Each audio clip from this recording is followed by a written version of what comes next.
This is Ron Ovitt, Executive Director of Empower Ministry, and I want to share with you about the gift of faith.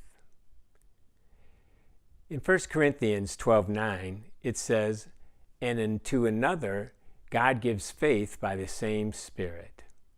Now, faith means persuasion, credence, or moral conviction. It is an assurance and a belief. The author of Hebrews wrote, "Faith is being sure of what we hope for and certain of what we do not see." The gift of faith involves a prompting from God to trust Him for the supernatural, to continue even when there are difficult circumstances. A person with the gift of faith is fully persuaded that God has the ability to answer prayer and work everything according to His will. It is similar to Acts 20:22 when Paul was drawn irresistibly by the Holy Spirit to Macedonia. When a person with this gift learns about certain situations that seem impossible, God seems to nudge them to trust Him. This nudge or unction is more than a quiet trust. It is an open stepping out and affirming God in the situation. God gives them a sense of assurance in His ability and desire to work in the situation. God did this with Nehemiah in the rebuilding of the temple. Even though he was 1,000 miles away and had no resources, he felt called by God to step out in faith and trust God for the project. A person with this gift feels free to ask God for His intervention without usurping God's sovereignty. Well, what are some benefits of this? Well, the gift of faith encourages the congregation, gives hope to believers, and is a witness to unbelievers. This gift instills confidence in God's ability to help both themselves as individuals and the church as a whole reach the vision that God has for them. But there are some pitfalls.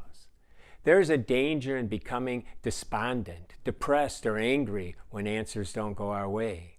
Satan uses disappointment to challenge our faith. Even after a great victory over the prophets of Baal, Elijah was despondent because Jezebel did not witness the event and sent people out to kill the prophet. He was so discouraged, he wanted to kill himself. It is also easy to become critical of those who are doubting. Moses became upset with the lack of trust and faith in the people of God. Even Jesus became weary of the lack of faith in His followers, but He never gave up and kept on teaching and training them. Likewise, we are to love and encourage others to grow in their faith. It is easy to think that every situation calls for our response and we can become overstressed. It is best to seek God's will and ask Him how you should pray in the situation. The author of Hebrews writes that we are to keep our eyes on Jesus, who is the champion who initiates and perfects our faith. We can falsely think that it is our faith, that it is doing mighty things. This can lead to arrogance and pride. Instead, we must remember it is God who does the mighty works and be dependent on Him in His leading.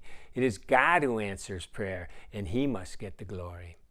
Finally, there could be a temptation to think that faith is the end of itself. It is not. We need to pray for discernment and exercise our faith toward God's true will in the situation. What are some ministry opportunities? Faith is important to the church. You could join a prayer group, be on the mission team, be part of the church leadership and long-range planning committee. If God has given you the gift of faith, then you should use it to support the plans that are being made on behalf of the church. There's further training that we could take as well.